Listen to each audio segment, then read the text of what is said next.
Tuttle here for Ferguson Roof Systems. For 43 years, Ferguson Roof Systems has been protecting Oklahoma's homes and businesses with quality roofing services. Their goal was to be the most honest and dependable roofing company in the state, all while providing free services such as lifetime labor warranty and annual inspections. Well, mission accomplished with thousands of client testimonials, an A+ Better Business Bureau rating, and a 5-star rating on Google. Look, the weather gives you enough to worry about, so why worry about who to trust with your roof? Call Ferguson Roof Systems today or find out more at fergusonroofsystems.com.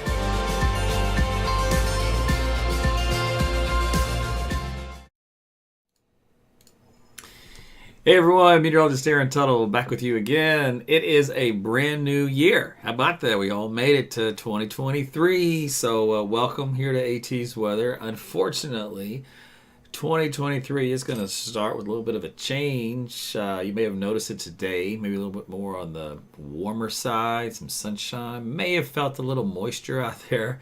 Well, unfortunately, we're going to double down on that for tomorrow, enough so we're probably going to see a few tornadoes across Oklahoma tomorrow. So thanks for joining me. We'll talk about that. So yeah, hard to imagine we can have some tornadoes in January, but that's exactly what's going to happen, looks like. So we'll get down to the details in that. This will be a relatively short broadcast. It should be done by 10 o'clock, so probably about 10, 15 minutes most. So let's take a look out there currently. So I don't have much of a wind out there here at my house, but temperature's still a little bit nicer. So I'm at 49 degrees. You can pick up a Tempest any point in time. You can go to my website or hit that QR code and get you a discount as well if you'd like one. A lot of you have. Let's go on into what is happening out there for the short term. So tonight, we're still going to get a lot more moisture that kind of piles in here. And as that happens, the Weather Service here outlined, we're going to be getting some fog around. So visibility will be dropping down pretty low tonight into early tomorrow morning. So this means if you're going to be out and about on your 1st or your second of January here, some of you probably have the day off in observance of today. But just be careful up there if you're going to be going on a late night. But our big focus will be changing, and our attention is going to be now for Monday afternoon and Monday evening across this area highlighted, kind of in this four-corner spot here. So this is the category of severe weather. This is the moderate risk. Our southeast Oklahoma, parts of parts of Texas, Louisiana, and Arkansas. This panel here is for tornado. This panel here is for hail, and this panel here is for wind. So yes, we're looking at all three threats. If I zoom into that region here for the categorical threat, you can see how it doesn't really quite include Oklahoma City. We're on the general area of just some thunderstorm activity, but the slight risk kind of extends once you get pretty much just from around Tulsa, eastward and southward down to Dallas, where kind of the intensity extends a little bit more eastward from there. Now, I do expect the Storm Prediction Center to back this up a little bit more to the west and maybe a little bit more to the north. That should be the change that they'll do when they look at the new model data here for tonight. But needless to say, this will be the area of concern. And as of right now, they have the highest tornado threat down here across southeastern Oklahoma. It's a 10% ring up to around Fort Smith. So we're talking about from close to McAllister to Fort Smith down to Hugo, Ida Bell, Poto, Clayton, that kind of deal. But as I'm going to show you here in the data, do not be surprised if it extends down toward Durant, Sherman, Greenville, Dallas, up toward Atoka, McAllister, Henrietta, Muskogee, and yes, potentially even Tulsa for a potential tornado tomorrow. So we'll get down to that here in just this next couple of plots. So the upper level storm system is kicking out from our west. This is the bright colors you see on the map. Now, the interesting deal about this one is that it's coming in negative tilted. So negative tilted kind of means the trough axis goes in like this fashion versus usually a vertical fashion is what we get. But when it comes out this direction to the southeast, it's called a vertical tilt. And what that happens is it kind of just helps to enhance the region of shear and instability and moisture kind of in this region. So that's why things kind of get a little bit more exciting here tomorrow than they otherwise would be. Now, as we talked about, it's really going to affect the eastern half of the state. Kind of in this quadrant here is a sweet spot of this circle I've drawn for you. So that's going to be kind of where most of the focus will be of this upper level energy and the effect. Now, we do need the moisture to return, not what we've had today, but a lot more. And you can watch the Gulf of Mexico open up. You see how these dew point values are here in the 40s, and then they're in the 60s in Texas. Look how that races northward overnight into tomorrow. So this is what you normally see in the springtime for Monday afternoon with rebounding into the low to mid to even upper 60 dew points. So that's a lot of juice. It's a lot of low level moisture moving back into the state. So when you factor in a little bit of heat from the temperatures, it won't be a lot, but it'll be a little. You do get the Cape values that return anywhere from about 1,000 joules up to maybe as high as 2,000 joules per kilogram. And you get the little shear vectors that come in, a little triangle look to it, kind of a southeastward look at the surface, and then kind of a southwesterly look aloft. So that means that you have rotating winds with height. Now we factor in the heat, humidity, instability, all that kind of fun stuff, and you look at the tornado parameter as far as anything significant, which typically means about an EF2 potential strength tornado. The models kind of favor this eastern third of Oklahoma, with the higher probabilities a little bit more deeper into this area that you go. So maybe there's a sweet spot for basically Tulsa to maybe up toward the Arkansas border, back into this little quadrant here, if you were to really try to nitpick the data. But, that's kind of a fool's errand there, because the point is the atmosphere is kind of set up for some of that stuff we really don't want. Now here's a look at the close-up view of the dew point map, and I want to show you the reason why we're looking at this, because the surface winds are important as well. If I look to, let me go to 3 o'clock. Let's go to 3 o'clock. Okay, so here's 3 o'clock. What we have is a very weak area of low pressure trying to develop up here in northern Oklahoma in response to that upper low across Colorado. So that's typical, but it's having a hard time. It doesn't have its act together very good. There's a surface trough moving through Oklahoma City metro area, and kind of points down here along 44, then like toward southwest Oklahoma. Out ahead of that, you still have these winds here out of the southeast moving through, pumping in that moisture. Now, here's I-35 right in between. So our winds still have convergence along it at 3 o'clock. So in theory, we could get some of those rotating supercell storms if the models are just a little wrong on the eastward placement. In other words, each run they've come a little bit more west, which is typical. They usually start way too far east. They come back west. Now, it's a different setup here in January. There's usually a spring bias. Will it be the same way in January? Possibly. And so that means that 3 o'clock could be a threat window for a small one, 3 to 4, something like that for Oklahoma City. However, the models do kind of indicate a little bit of a cap to prevent that from happening. So as long as the cap holds, we don't have anything to worry about here over the greater metro area for Oklahoma City. So that's what the current high-resolution models indicate. We'll get some isolated to widely scattered showers and maybe rumble of thunder here at 2 o'clock. But that probably is more elevated in nature. And then by 3 and 4, it starts to get the more substantial thunderstorm activity from around northern Oklahoma down to the south and eastern parts of the state. Again, running a line kind of north and south of the Tulsa region. And that goes through 5 o'clock and 6 o'clock and 7 o'clock, and then 8 o'clock finally starting to move out of the state. So that's kind of how the latest data looks right now. I wouldn't be surprised if I back this up. Let's go to 3 o'clock. I wouldn't be surprised if maybe we have a little bit more activity still hanging in here along the I-35 corridor, and some of these a little stronger what the models indicate. But we shall see. There's a look at the Texas Tech Wharf, which I like during severe weather setups a lot of times. The reason I want to show you this is once we get into that 4 o'clock window, it already likes the idea of a lot of rotating thunderstorms here, kind of scattered about from northwestern Arkansas, southwest Missouri, on into the eastern third of Oklahoma, down into northeastern and northern Texas. So that is a very likely outcome, and one I would favor over the other data at this point in time. So it does like the potential for some hail, which is up to about 2 inches in diameter. So some decent sized hail for January. And of course, those rotating thunderstorms, and any one of these little red swaths you see here is what we call helicity tracks, which indicates rotation at the lowest levels, which could be indicative of a tornadic type situation. So if you look at those just themselves, that's what these look like right here. So these little helicity tracks, how they show up. This is from the actual tracks of the storm. So you can see how the models favor that far eastern quadrant of Oklahoma, because that's where it's got the best ingredients. So doesn't mean to say they can't have a little bit more west. That's just kind of where they favor them. All right, rainfall amounts. Don't look for a whole lot here. At most, I could see a quarter of an inch if we can get some of those thunderstorms actually develop on top of us. Otherwise, a tenth or less in most areas. And then once you get to the eastern third of the state, that's where you can pick up some of these heavier thunderstorms, which will produce anywhere from a half inch to as much as 1 to 1.5. If you get some training where you get storms right on top of one another, you can get up with 2 to 3 inches of rain in some of these little streaks. So some good rain for the eastern parts of the state. Temperatures as a result, a little cooler up here in northwestern Oklahoma because they'll be kind of in that cooler air. We're going to get, I don't expect a whole lot of sun, a few peaks of sun, but otherwise we're going to be into the 60s pretty much over a large area of the state. And then as far as we're looking at for the next several days, 50s come back. So it's going to be seasonal, but chilly. So overnight lows at or below freezing sometimes or close to it.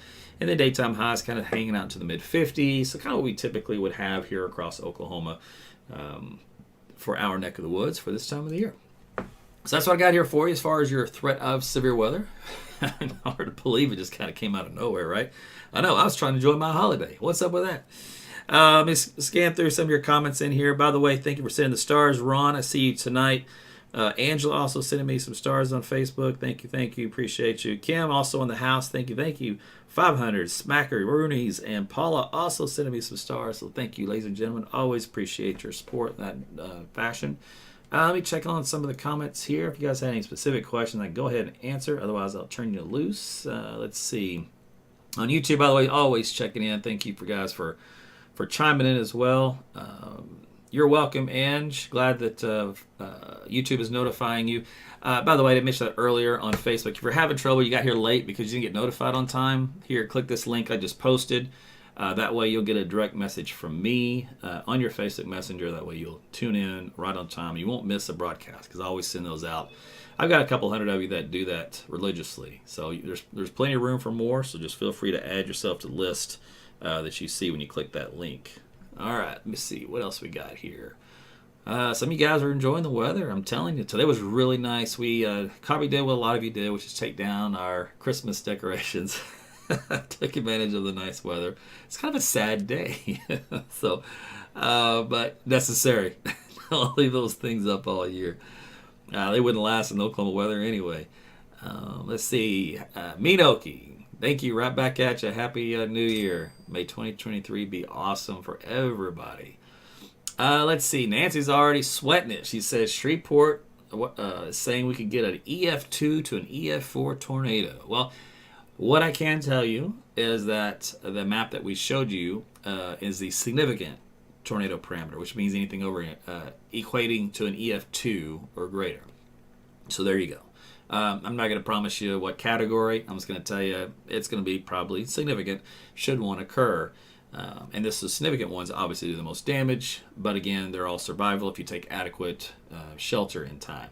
Emmanuel's checking in about Tulsa. Will Tulsa possibly see a tornado? Yeah, you guys are in that area. You could see one.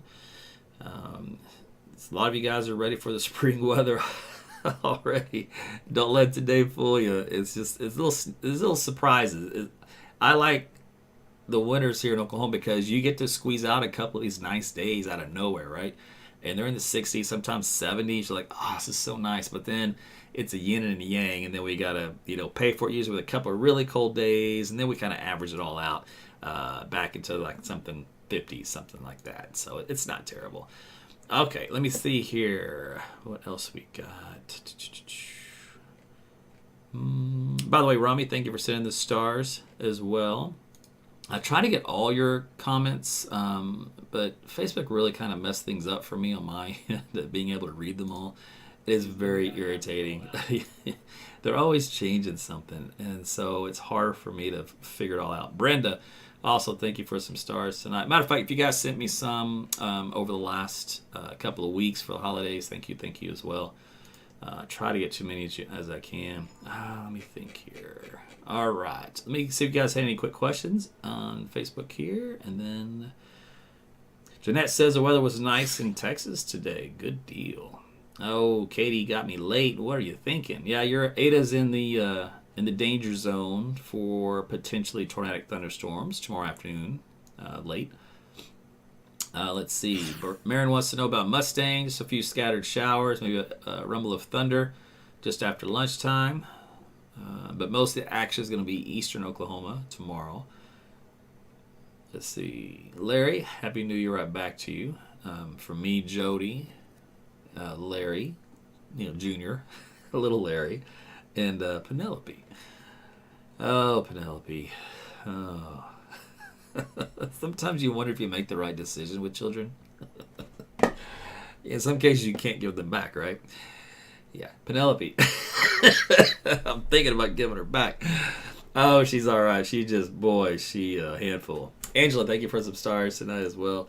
Vinny wants to know about Lawton. You guys are okay. No threat of severe weather. You might not even see any rain anyway. You got some fog probably in the morning, and that's about it. David sending me some stars tonight. Thank you, David. Appreciate you. Let's see, Jesse, is there any Arctic air going to be in North Texas anytime soon? He is desperate. Didn't you guys have some of the day? Wasn't that enough for you? Yeah, I didn't look long term. I was just kind of like, oh, I better get this Monday thing taken care of. And I did kind of look at the national picture. And I don't think there was anything that was crazy.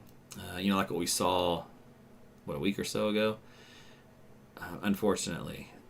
If you really want the cold, right? And I'm looking right now. I'm just going to do a quick little glance here, see if there's anything to write home about. Most of it kind of just skirts through the northern half of the country. It's very hard for those things to make a direct southward push to where it affects the entire country. For whatever reason, the stopping point is usually Kansas. So whereas even Oklahoma only gets kind of a glancing blow, and then we warm right back up. So that's usually how it ends for us. Whereas Kansas northward, they get a lot more colder days. There's nothing I see in the data, man. Sorry. So it'll have to change, and it will. This just goes out to mid July that I'm looking at, so it's only a couple of weeks. So we might get something later on. Rhonda, some thunderstorms for you guys tomorrow afternoon and evening.